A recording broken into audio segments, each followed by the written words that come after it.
Hey, what's up, Fish Sauce family? It's Elton and Wilson, and we're back again for another episode of Fish Sauce. Join us on a journey to explore the minds of successful Asian American founders, operators, and investors. As we discover their secret sauce, we hope you can find yours too. In this week's episode, we have Dan Yoo, COO of NerdWallet. Dan was introduced to us by our previous guest, Robbie Kwok, and together they started the restaurant Stone Korean Kitchen. If you're in San Francisco, go check it out. Starting a restaurant is also something Wilson and I hope to do in the future. Dan and Robbie met during their banking days at Merrill Lynch and got reconnected when Dan joined LinkedIn to build out the function known today as Business Operations, or BizOps. It was Dan who made this one of the most popular roles in tech. Now, let's hear how Dan all got started and began his career. Do you mind walking us through kind of how you got to where you are today? I think it started, when I was actually at Georgetown in undergrad. So this is dating back all the way to 1998. I was just doing an internship and I was selling life insurance.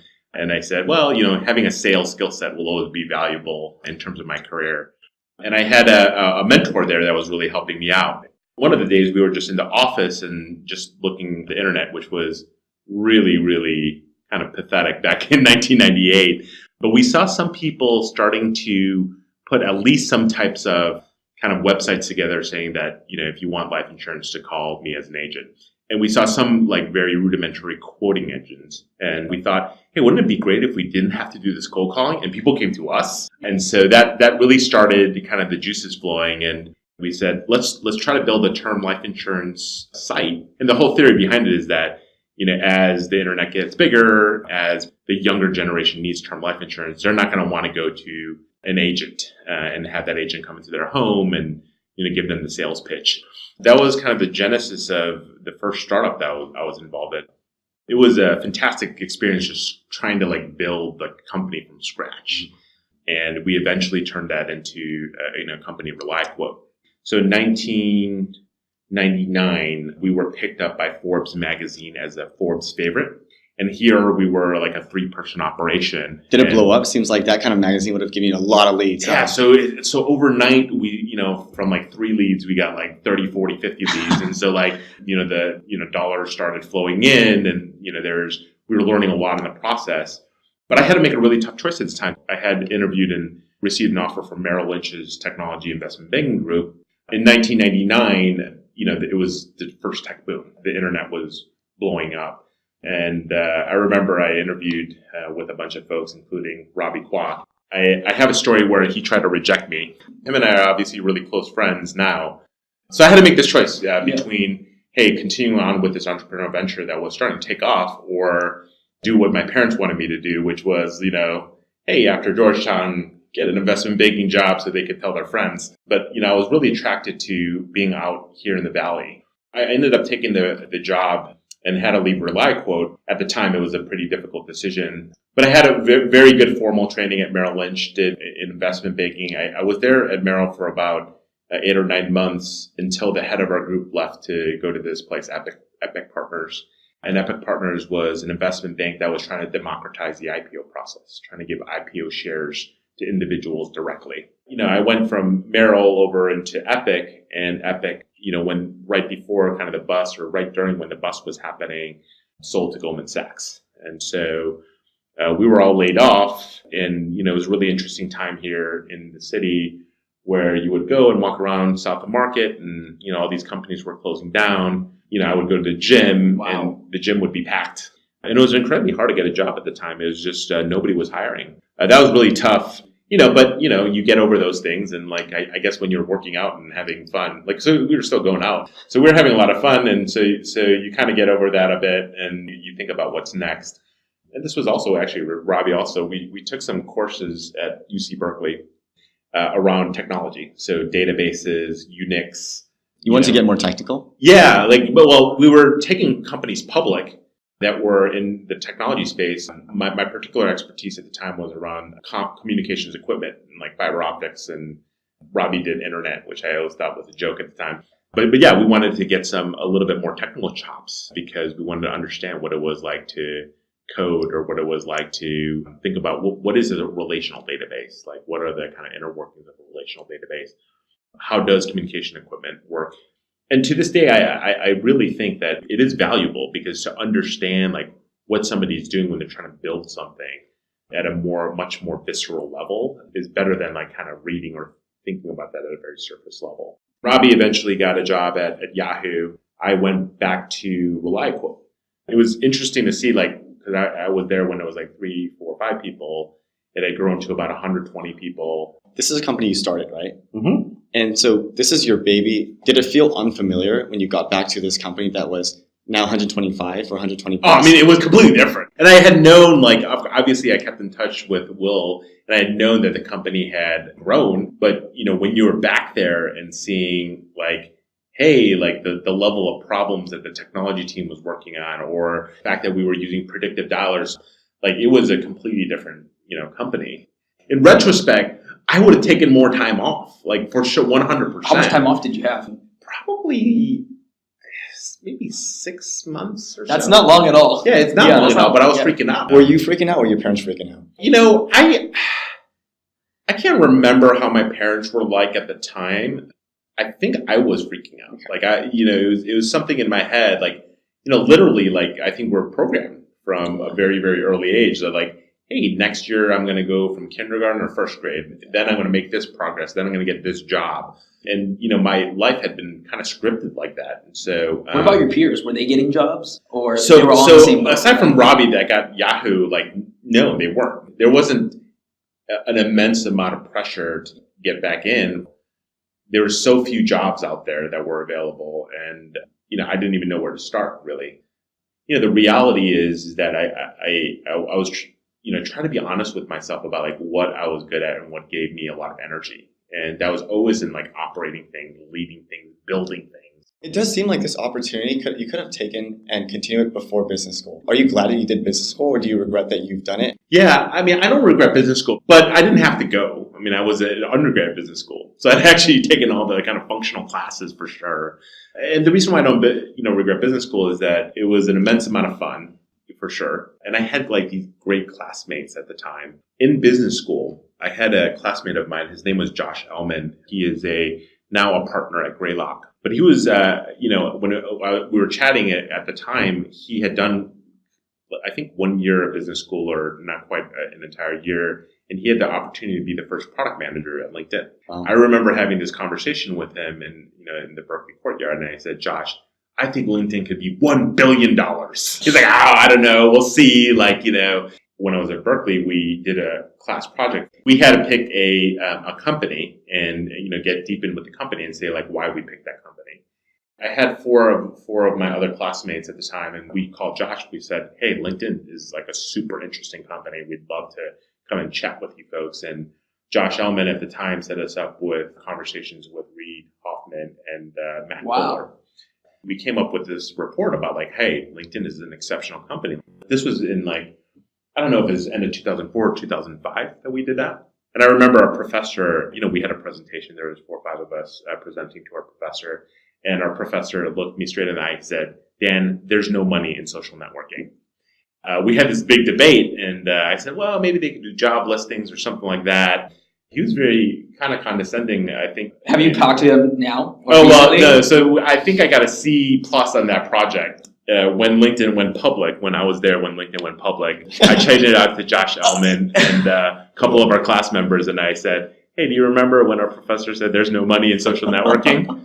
So fast forward, how did you join LinkedIn? Yeah. What was that story like? And I was at Parature, and then there was an opportunity to join this company, Rhythm New Media, that was doing like mobile video ads. Rhythm was a really interesting company. The interesting thing is I always had this affinity towards LinkedIn. Both at Parature and at Rhythm, I had used LinkedIn to recruit some pretty senior execs.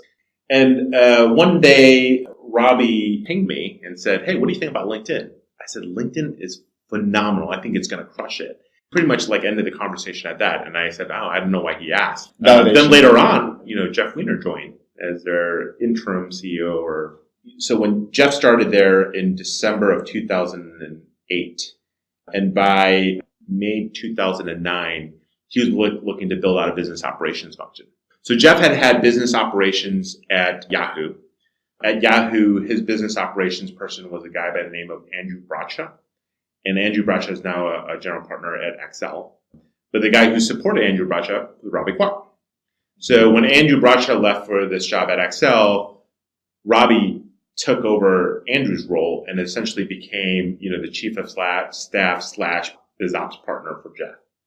And when Jeff had come over to LinkedIn, he reached out to Robbie, said, "Hey, I would love you to build a business operations function." And Robbie's a very loyal guy. And he said, "No, I'm happy at Yahoo and there's still a lot of things to accomplish here, et cetera, et cetera." He said, "But you should talk to my friend, Dan." Jeff wanted to build out the business operations group under Steve Sordello, who's the CFO of LinkedIn. He was back in 2007. He's still the CFO today.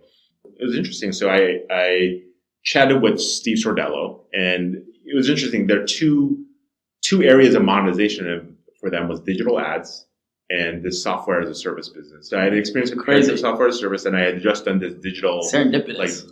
Totally. Wow. This digital marketing and advertising. Top and so I literally could talk to the two heads of these groups. It was a massive advantage because, even versus all the other smart people that they could talk to, I could talk in depth about what does it mean to scale out a software, a SaaS business.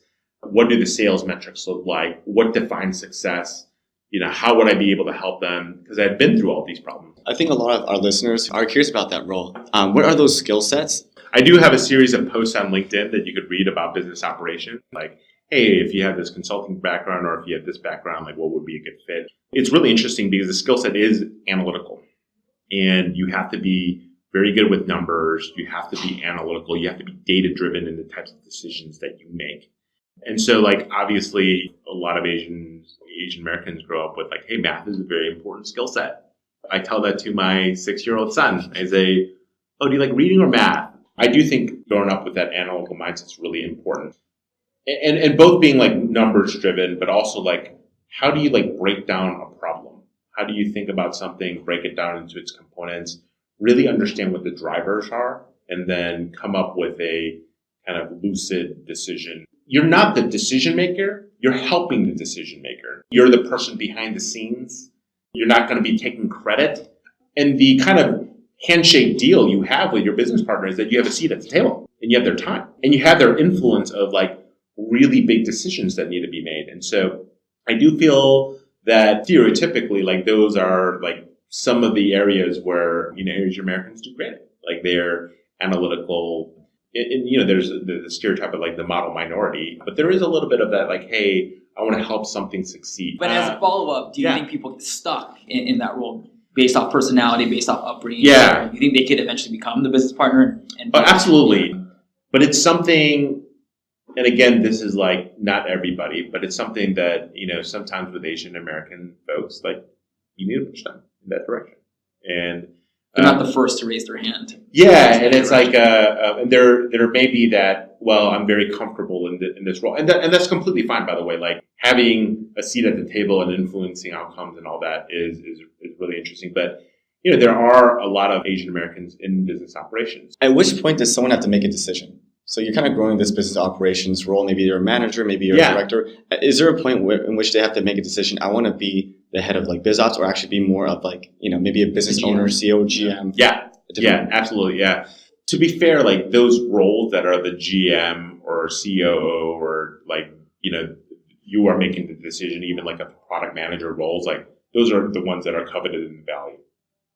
Hard to get, so there's a lot of people competing for those roles as well. So for the set of biz ops folks that want to be in that role, you have to be able to influence, but you also have to be assertive. And I do find it's not just Asian Americans, but I do find the mentality of for the greater good, Confucian ideals or things like that, end up potentially impacting people's careers because they're too good for that. You wrote a blog post, I think on LinkedIn actually, about why you left a high-paying job at LinkedIn to join a startup. Yeah. I guess what advice would you have for our listeners? Because that takes a lot of kind of risk, right, to do a lot of that. And I think some of our listeners might be in good-paying jobs now, really questioning within their mind, having that battle between, do I switch or do I stay? Do I switch or do I stay? Or do I go to business school and then make a switch, right? Now, given all the experience that you have today, what is kind of the best advice you would give? I think every decision like this is a personal one. So I'll just kind of walk you through mine. I wasn't looking for a job. It just so happened that, I met with Tim Chen, the founder. He was in a industry that I was in a long time ago. And that when he showed me this industry, I'm like, wow, nothing has changed. So it was really, just nothing has changed in this industry. And here was somebody who had the guts to do it. NerdWallet was a bootstrap company at the time. Like, I say Tim could have sold this company and been generationally wealthy just by doing that. And he wanted to do something much larger because nobody was doing it in the industry and wanted to be consumer first.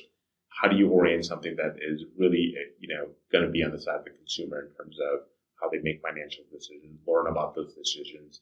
I saw somebody that I connected with and wanted to build a company with. And so it was kind of a fortuitous one. I mean, yeah, like cash comp is completely different by mega orders of magnitude. And so, LinkedIn at the time when it was public and everything, and it was, stock was vesting. It was like every month, money was rolling into the bank account. And here's a situation where you stop that and money's rolling out. So the one positive thing for me was like, obviously LinkedIn had done really well. And so I was in a really blessed situation to be able to do that and yet still have the lifestyle for my entire family. Conservative risk. That's kind of right. Like it hasn't been like full on risk. It has been like some level of like measured risk, right? Was food not going to be on the table, or were we not going to be able to go on vacation? No. I mean, I think that, LinkedIn had done a nice job of taking care of that, and we didn't let our lifestyle explode or anything. Obviously a harder one from my wife's perspective, but I think that it was a decision that I made with her together, and, something that we're saying, like, we believe in the ability to, well, first of all, from a leadership standpoint, I could have a lot more impact and give it, roll the dice in a way that was kind of a measured way of, trying to impact an entire industry. So I think that was my own kind of personal decision. I think those decisions are always hard to make, but I try to extrapolate out like 5 or 10 years. I don't try to extrapolate business school, like I have to spend money in tuition or stuff like that. Like, extrapolate 5 or 10 years, see people who are like you in your situation and see what they've been able to accomplish. So in a lot of ways, like if you go to that typical, maybe Asian American like ladder, you will have some level of success. Business school, like consulting after, you have those skill sets to rise as a leader. Let's talk about the ladder a little bit. So sometimes in people's career, when they climb that ladder, it's very clear the ladder is one step is actually clearly better. Call it analyst, associate, VP, whatever, right? Yeah. What defines success? Is it number of people that you manage? Is it like valuation company? Is it like impact? What decides success? I think you should throw all that stuff out the window. So here's an example. Like at Rhythm, I was an SVP of corporate development, for whatever that meant. I mean, I was essentially like the number 2 operations person. At Perisher, which was about 120 when I left, I was the CFO. In all reality, I was like the CEO of the company as well there. So I had like bigger titles or whatever. And at the funny thing about LinkedIn is that when I joined, so even from a startup, when I joined, I took a $50,000 pay cut, and I joined as a director. Most people that are title conscious, even though it's like a larger company, they're like, why would I take this like step down? And this is where I say things like change rapidly. But my advice is like, you just kind of throw all that out the window.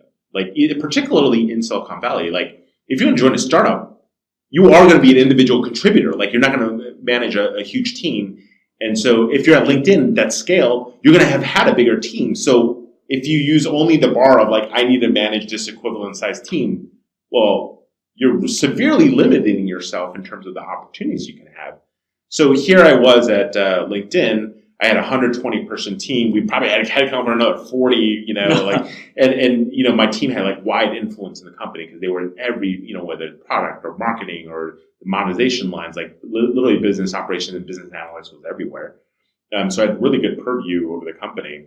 And, here I joined NerdWallet, and at NerdWallet, we didn't even know what my role was going to be. I just had connected with Tim and we knew he needed help scaling the company. So like, I didn't get all caught up into, what teams are going to report up to me? And about the mission, maybe. Yeah, like the mission, your belief in the business, your belief in the impact that the team can make and the people around you. Yeah. And so I'll tell you what's happened over time there. So I literally had like one finance person reporting up to me, and he had like 12 direct reports or something like that. As we evolve the organization, almost every year we've added specific parts of the organization to my org. Today, we have all of the revenue generating verticals report up to me. All of our content organization, which is our biggest organization in the company, reports up to me. The business operations, business analytics functions report up to me. We have finance reporting up to me, although we're going to make a change and have that report to the CEO. And then now we're going to make a change and have the marketing organization report to me as well. Tim and I are just making best decisions for the org and how do we align what certain parts up with what other parts. And he has zero ego. He just wants his company to be successful. I never focus so much on like, hey, what this absolute next step has to be. And I consistently see people, again, overanalyzing those types of things. You need to get in the right company. That is like 80% of it. The other 20% is, you may want to like figure out if the right role, it has the right trajectory, all that kind of stuff. But it's like the same thing they say, don't ask questions or what seat on the rocket ship. Yeah, just get on the rocket ship, right? Yeah. And I think that is just so spot on. My advice always is like, hey, be on the right rocket ship. Like know the right place to be, and then, let your skill sets and stuff determine like what seat that you're going to have on that. We generally like to ask this one last question. Yeah. Basically, it's what's your secret sauce? What do you think makes you unique, and what do you think is that sauce that got you to where you are today? I think for me, it's really leadership. I used to always joke at LinkedIn that, I was like an A- student, and I was actually an A- student my entire life. Like high school, my GPA was A-, college, undergrad A-, MBA program, slightly more than A-, but like still right around A-. Like there are definitely folks who are more analytical, smarter at what they do.